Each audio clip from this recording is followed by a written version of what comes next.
네, 안녕하세요. 가슴으로 노래하는 윤나리입니다. 오늘 또 바로 그 시간인데요. DTC 12항목에 대한 이야기를 나눠보는 5번째 시간입니다. 우선 DTC라는 건 소비자 직접 의뢰를 말하는 거고요. 소비자 직접 의뢰는 유전자 검사를 말합니다. 유전자 검사는 내가 의료기관이나 특수기관을 거치지 않고 민간업체에 내가 가지고 있는 체질 유전자를 알아보겠다라고 해서 검사를 의뢰를 하는 그런 서비스를 말합니다. 그래서 아직까지 우리나라는 법적으로 12항목만 허용이 되어 있어요. 그래서 검사를 하시게 되는데 외적 요인 6항목과 내적 요인 6항목 이렇게 두 요인으로 나눠져서 이제 구분돼서 검사를 하시게 됩니다. 그래서 내적 요인에는 혈압, 혈당, 콜레스테롤, 중성지방, 카페인 대사, 비타민C 대사 이렇게 6항목을 하시고요. 외적 요인에는 체질량 지수, 피부 노화, 피부 탄력, 색소 침착, 모발 굵기, 탈모 해서 이렇게 6항목을 이제 검사를 하시게 됩니다. 그래서 오늘 제가 또 이야기 나눌 두 가지는요. 혈압과 혈당입니다. 우선 혈당은 혈액 속에 함유되어 있는 포도당을 의미를 합니다. 그래서 우리가 뇌와 세포가 생명활동을 유지하는데 그 에너지원으로도 사용을 하는데요. 우선 이제 또 혈당 수치를 또 정확히 알고 가셔야 되겠죠. 그래서 혈당 수치를 이제 측정을 하시게 되면 공복일 때와 식후 2시간일 때 이렇게 2번 나눠서 체크를 하시게 됩니다. 그래서 공복일 때 정상은요, 100 미만이 이제 나타나고요. 고혈당일 때는 100 이상, 그리고 저혈당일 때는 50 미만이 이렇게 나타납니다. 그리고 당뇨일 때는 126 이상이 나타나게 되고요. 식후 2시간일 때는 정상이 140 미만, 그리고 고혈당이 140 이상, 그리고 저혈당이 70 미만이 나타납니다. 그리고 이제 당뇨일 때는 200 이상이 나타나게 되거든요. 그래서 이 200 이상이 나타났는데 2시간이 지속이 될 경우에는 당뇨병으로 판단을 합니다. 그래서 취침하시기 전에 한 번 더 체크를 하시는 게 좋을 것 같다는 말씀을 드리고요. 우선 이제 혈당 하면 당이죠. 당 하면 또 우리가 당뇨를 빼놓을 수가 없는데요. 이 당뇨병이 또 무서운 합병증을 많이 이제 가지고 있습니다. 그래서 되도록이면 이제 당뇨병까지 걸리지 않게끔 우리가 관리를 하는 게 가장 좋을 것 같은데요.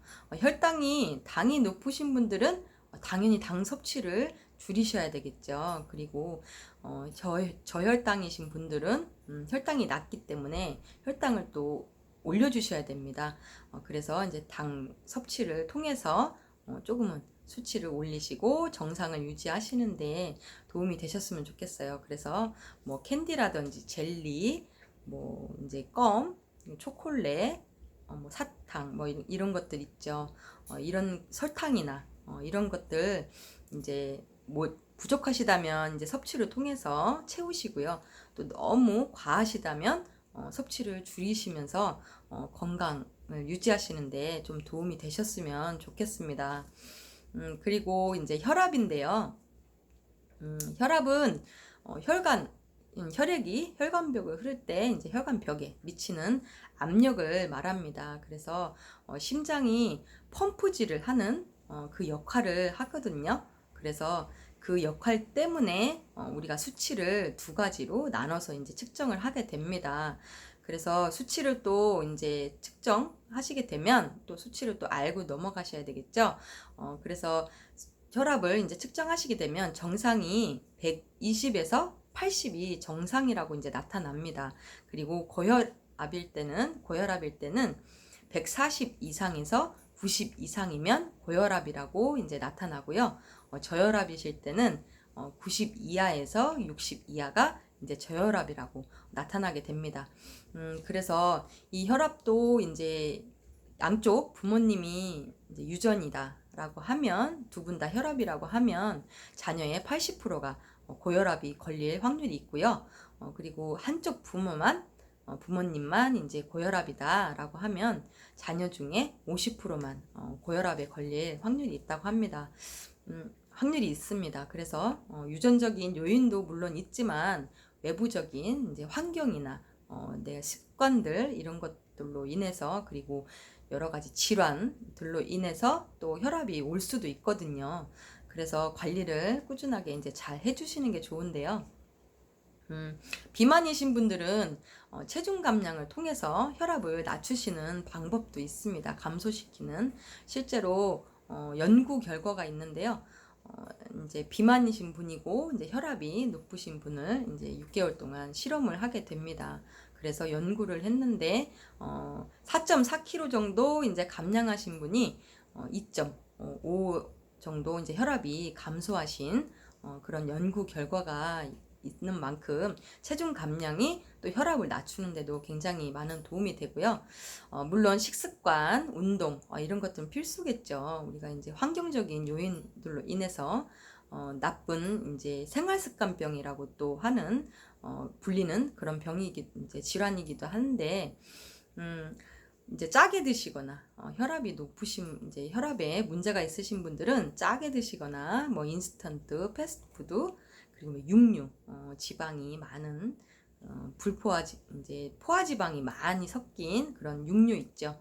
육류들을 좀 섭취를 피해 주시고 채소나 야채, 뭐 이제 건과류, 그리고 이제 해조류 이런 것들, 그리고 포화지방산으로 된 이제 육류를 좀 섭취를 해주시는 게, 생선이나 등푸른 생선 이런 것들 섭취를 해주시는 게 조금은 혈압 건강을 유지하시는데 좀 많이 도움이 되실 겁니다. 그리고 이제 운동은 필수라고 좀 생각을 하시면 될 것 같아요. 건강에 무조건 이제 우리 식습관이나 운동 이런 것들은 빠지지 않는 것 같거든요. 그래서 이제 가장 또 안 좋다라고 하는 건 술입니다. 흡연을 하시는 것보다 음주를 하시는 게 훨씬 혈관 건강에 안 좋거든요. 그래서 되도록이면 이제 영양이 좀 혈압에 문제가 있다라고 하면 금주를 또 하시고, 식습관, 운동, 생활 습관을 조금 바꾸심으로 인해서 조금은 도움이 되시지 않을까라는 생각을 해봅니다.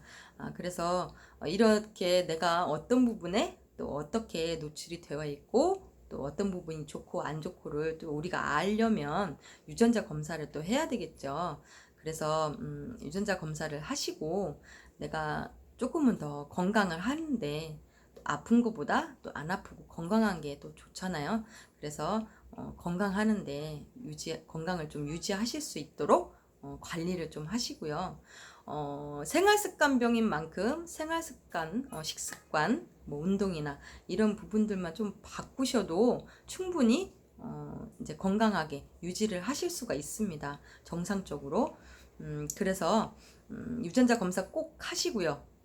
내가 조금 더 건강하게 젊게 사실 수 있도록 좀 도움을 받으셨으면 좋겠습니다. 그래서 유전자 검사 꼭 하시고 내가 건강하게 좀 살아보자 라는 마음으로 좀 실천을 좀 해보셨으면 좋겠어요.